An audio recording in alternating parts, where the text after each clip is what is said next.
Komentar pembaca CNBC Indonesia yang sudah masuk di Instagram CNBC Indonesia berkaitan dengan lawatan Presiden Prabowo ke China menemui sejumlah pemimpin negara. Kita lihat ke komentar yang pertama, yaitu dari @snmmarino_.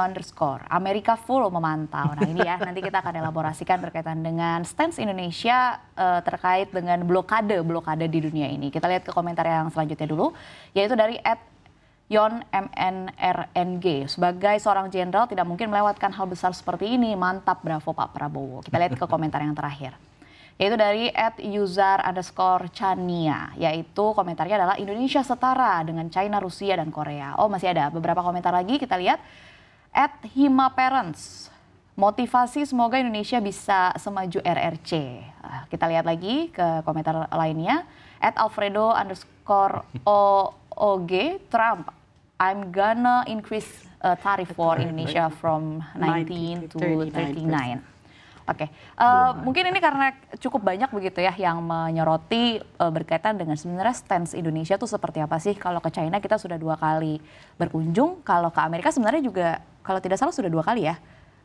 Trump langsung sih belum. Trump langsung belum, tapi baru telepon begitu.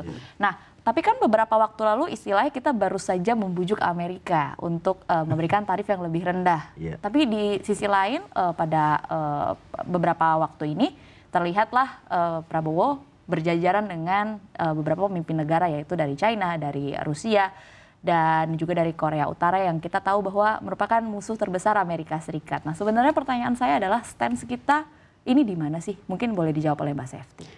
Kalau misalnya kita melihat ya sepertinya, sebenarnya sebelum ini tuh saya sempat menelpon beberapa pengamat ya di bidang hubungan internasional sebenarnya.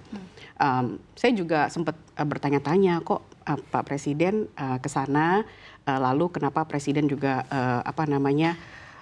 karena pidatonya Xi Jinping pada saat parade militer itu sangat berapi-api mengatakan bahwa China unstoppable dan lain-lain gitu kan ya. Nah jadi bahwa ada pandangan dari beberapa pengamat bahwa sebenarnya yang dilakukan presiden itu sebenarnya sebagai middle power, dia pengen mengetahui, mendengar kegundahan-kegundahan dari negara-negara lain yang sama, yang juga ditekan oleh kekuatan-kekuatan di luarnya gitu loh.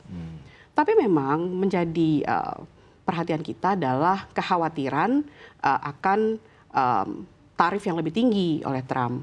Apalagi kan di Truth Social hari ini, Trump itu sudah state bahwa Putin, Kim Jong-un, dan juga Xi Jinping itu sedang melakukan konspirasi. Jadi seperti kan kita tahu ya, Amerika itu sangat, di bawah kepemimpinan Trump itu sangat reaktif sekali. Memang ini sih seharusnya yang harus kita pikirkan ya. Tapi semoga saja tidak, semoga saja ya bagaimana ya, karena tidak hanya Presiden Prabowo yang datang, Anwar Ibrahim juga ada di sana. Kalau misalnya kita jeli melihat foto yang dipajang ya, walaupun Modi tidak ada di situ, walaupun sebelumnya dia datang ke China. Mungkin takut nanti habis itu, habis 50% nanti naik jadi 100% kali ya, tarifnya kali ya. Ya, tapi ya memang sih kalau kita lihat sih, kita harap sih semoga pemerintah siap dengan segala macam strategi. Dengan keputusan yang diambil sekarang, pemerintah siap dengan strategi yang strategi untuk menghalau apa yang nanti akan terjadi ke depannya gitu sih. Iya, ini kan kalau kita lihat acara yang ada di China ini yang merupakan perayaan 80 tahun semenjak terjadinya Perang Dunia Kedua begitu. Ini kan penuh dengan simbol begitu ya, baik simbol politik, simbol baik politik, kedekatan antar negara dan juga lain sebagainya, terutama kalau kita lihat yang sekarang tengah beredar di media sosial adalah Pak Prabowo berfoto bersamaan dengan beberapa kepala negara. Kira-kira dari foto-foto kemudian informasi yang beredar, apa saja sih yang bisa kita tarik kesimpulan di sini? Apakah memang bisa dikatakan bahwa Indonesia pada saat ini sudah dalam artian diakui oleh negara-negara dengan ekonomi kekuatan paling besar, atau sebenarnya apa simbol-simbol yang bisa kita simpulkan? Mungkin Bang Iqbal. Kalau yang pertama saya pengen menekankan bahwa presiden ini kan memenuhi undangan ya. Jadi saya teringat waktu itu tahun lalu pun saya juga sempat ke National Day yang di India ya. Itu juga sama, presiden memenuhi undangan Modi, bahkan presiden menjadi tamu kehormatan ketika itu. Kemudian di Bastille Day, KSFT yang hadir gitu ya di Prancis juga diundang oleh Presiden Macron gitu. Jadi dan awalnya kan agenda ini memang beliau akan hadir ya. Dan cuma memang karena ada beberapa peristiwa di dalam negeri beliau menunda gitu. Dan ternyata benar, teman-teman di Istana Kepresidenan juga kemarin bilang bahwa keberangkatannya itu ya tidak bisa diliput ya, karena dan ternyata dari statement dikatakan bahwa hanya 1 malam gitu ya. Jadi saya melihat memang ini kayak kalau nggak datang tuh gimana gitu ya. Jadi karena di peringatan ini kan show force-nya Cina banget ya. Kalau kita lihat tadi alutsista yang ditampilkan itu benar-benar menunjukkan kekuatan Cina yang nggak bisa diremehkan itu mungkin kita bisa ngelihat gitu ya. Dan di sisi lain juga kita jangan lupa bahwa Indonesia ini udah jadi bagian dari BRICS ya, sudah menjadi anggota tetap, dan China adalah salah satu motor dari yaitu blok baru tersebut gitu. Dan ya kita juga harus realistis bahwa di era Pak Jokowi pun ya kita banyak banget support dari Cina ya, terutama dari sisi investasi yang bisa kita lihat dalam bentuk hilirisasi, kemudian juga kereta cepat dan lain sebagainya. Jadi menurut saya Presiden Prabowo juga tidak mau menyanyiakan undangan ini ya. Saya lihat makanya kesannya sangat dipaksakan ya untuk hadir gitu. Bahkan harusnya kan kalau mau bisa diteruskan juga kan, nanti ada agenda di PBB ya, kalau nggak salah sidang umum ya. Sidang umum juga Presiden juga akan hadir, tapi itu sekitar tanggal 20-an ya. Jadi makanya beliau memutuskan untuk kembali dulu gitu ya. Tapi sih kalau boleh nambahin ya, sebenarnya tuh kan pertemuan dengan Xi Jinping itu adalah hal yang jarang.